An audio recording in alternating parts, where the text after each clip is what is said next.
오늘 아침 함께 나눌 하나님의 말씀은 에스겔서 48장 35절 말씀입니다. 제가 읽겠습니다. 그것을 측량하면 돌아가며 18,000 갈대더라. 그날 이후로 그 도시의 이름은 주께서 거기에 계신다가 되리라. 아멘. 오늘은 에스겔서에 기록된 여호와 삼마 주께서 거기 계신다에 대해 알아보므로 하나님은 어떠한 분이신지 함께 나누도록 하겠습니다. 먼저 제프리 불이라는 중국 선교사님에 대한 이야기를 나눌까 합니다. 제프리 불 선교사님은 1950년대에 중국에서 선교를 하시면서 스파이라는 누명을 쓰고 3년 2개월 동안 감금되어 사상교육을 당하고 독방에 갇혀 있을 때 하신 고백에 대한 이야기입니다. 성경책도 없었고 시계도 없었다. 게다가 주머니 속에는 연필도 종이도 없었다. 석방되리라는 간절한 소망도 없었다. 삶에 대한 진정한 희망도 없었다. 내가 사랑했던 것과의 만남은 전혀 가망성이 없어 보였다. 유일한 실제는 나의 주, 나의 구주이신 예수 그리스도 뿐이었다. 모든 것을 빼앗기고 난 후 그분은 나의 전부가 되었다. 그분은 빗장을 깨뜨리시고 내 좁은 방 속에서 나의 영역들을 넓히셨다. 빈약한 음식 가운데서 나의 충만한 먹을 것이 되어주셨다. 나를 체포한 사람이 알아차리지 못했던 나의 음식이었다. 그분은 그분의 얼굴을 보여주시며 나를 기쁘게 해주셨다. 마치 예수님 탄생 때에 헤롯 왕이 왕으로 군림하며 무죄한 사람을 죽이려고 꾸몄을 때처럼 나는 오직 그분의 별을 바라보며 그분께 경배하러 가리라. 유형 생활이 비굴해야 할 필요는 없다. 당장의 영역이 아무리 좁을지라도 하나님은 그의 자녀들을 왕과 제사장으로 세우신다. 또한 그분은 그분의 음성을 듣게 해 내게 주어진 일은 은밀한 장소에서 영광의 주님을 묵상하는 것이었다. 왕이신 주님을 그 아름다움 중에 배움는 것이 우리의 유일한 소원이 되어야 한다. 굶주리고 목말라 하여 그를 실컷 먹고 마시는 것이다.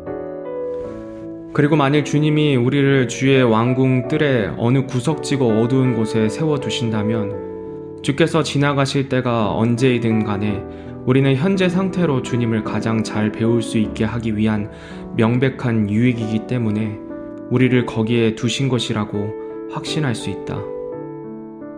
사람들은 이렇게 노래하곤 한다. 주의 궁정에서의 한 날이 다른 곳에서의 첫날보다 더 낫습니다. 그리고 많은 사람들이 주님의 집에서 겸손한 문지기가 되기 위해서 그들이 가진 전부를 내어 드렸어야만 했다. 제프리 불 선교사님의 고백은 아무것도 누구도 없고 자신이 아무것도 할 수 없는 상황 가운데 나와 함께 하시며 나의 모든 것이 되시며 모든 것을 할 수 있으신 예수님께서 자신과 함께 하심을 알게 되었다는 고백입니다.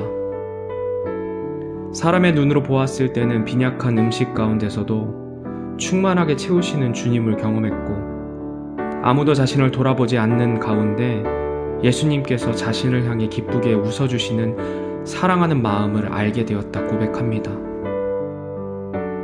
그곳에 아무도 없었지만 거기에 주님이 계셨다고 선교사님은 고백합니다.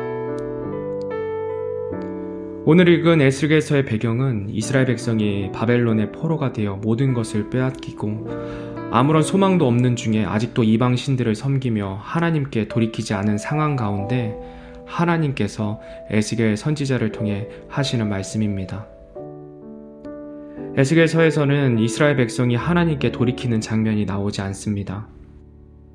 그런 상황 속에서도 하나님께서는 예루살렘 성전 안에 죄악이 가득한 곳에서도 떠나지 아니하시고 성전 이곳저곳을 다니시며 이스라엘 백성이 돌이키기를 바라시는 모습이 나옵니다. 참 이상한 일입니다. 거룩하신 하나님께서는 죄와 함께할 수 없음에도 죄악이 만연한 성전을 떠나지 않고 계신다는 것입니다. 심지어 하나님을 섬겨야 하는 그 성전 안에 남근을 상징하는 이방신의 상징이 서 있었음에도 하나님은 떠나지 않고 그곳에 계셨습니다.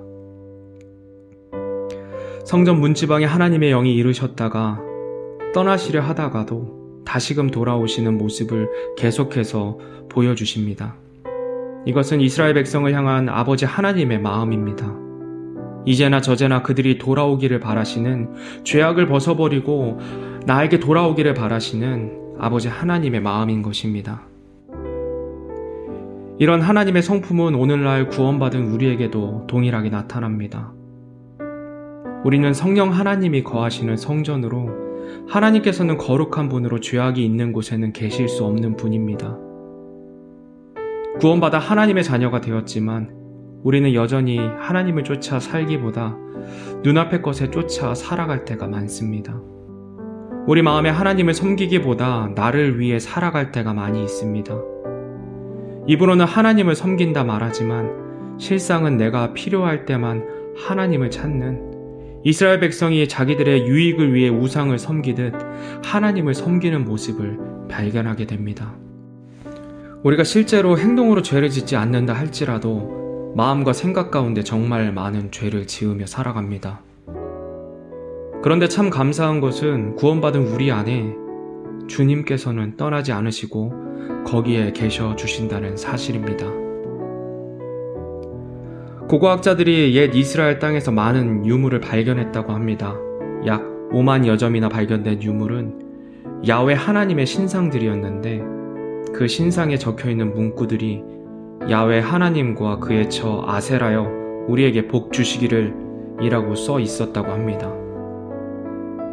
하나님의 형상을 만들지 말라고 하였는데 그들은 계명을 어기고 형상을 만들었고, 더욱이 하나님께서 가증히 여기시는 더러운 우상과 함께 하나님을 섬겼습니다. 그런데 어느 시대부터 이런 유물이 없어지기 시작했는데, 그 시대를 연구해 보니 그들이 모든 것을 잃어버린 바벨론 포로기부터였습니다. 그들이 하나님께 돌이켰던 시대는 모든 것을 잃어버리고 어떤 것도 의지할 것이 없는 때에 다시금 하나님을 찾게 되었다는 것입니다. 이것이 의미하는 것은 그들이 자신들의 죄악으로 인해 이스라엘의 포로가 되고 멸망당해 바벨론의 포로가 되었지만, 그로 인해 그들은 잃어버린 하나님을 다시 찾게 된 은혜를 입었다는 것입니다. 이스라엘 백성이 멸망당해 하나님께 버림받은 것처럼 보였지만 실상은 그로 인해 잃어버린 하나님을 얻게 된 것입니다. 본문 말씀을 다시 한번 읽겠습니다. 그것을 측량하면 돌아가며 18,000 갈대더라. 그날 이후로 그 도시의 이름은 주께서 거기 계신다가 되리라. 아멘. 오늘 본문 말씀은 천년왕국 때 예수님이 지상 재림하셔서 왕으로 세상을 통치하실 때 실제로 세워질 도시에 대한 예언의 말씀입니다.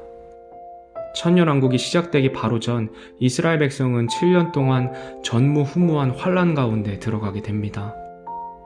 그들이 아무것도 의지할 수 없는 상황 가운데 있을 때 비로소 그들은 두 손 두 발 다 들고 하나님 앞에 돌이키게 됩니다. 그때 하나님께서는 그들의 죄악으로부터 건져내고 구원하여 정결케 함으로 그들은 내 백성이 되고 나는 그들의 하나님이 되리라 말씀하십니다. 하나님께서 그들이 있는 거기에 계신다는 것입니다. 오늘 제프리블 선교사님의 독방 수감 중의 고백을 통해, 또 에스겔서에 나타난 이스라엘 백성이 죄악 가운데 있을 때에도 떠나지 않으시는 하나님의 모습을 통해, 구원받은 우리가 비록 죄 중에 거할지라도 함께 하시는 하나님의 그 성품을 통해 여호와 삼마 주께서 거기 계신다는 하나님의 마음에 대해 살펴보았습니다. 이것을 통해 비록 우리가 어떠할지라도 우리 가운데 계셔주시는 하나님의 은혜에 감사하게 됩니다. 그리고 주님 다시 오실 그날에 이 죄악된 육신의 장막을 벗고 주님께서 오셔서 실제로 다스리시는 그날을 더욱 소망하게 됩니다. 오늘 하루도 주께서 거기에 계신다라는 그 말씀을 기억하며 주님 다시 오셔서 실제로 함께하는 그날을 소망하며 살아가는 저와 여러분이 되기를 주님의 이름으로 소원합니다.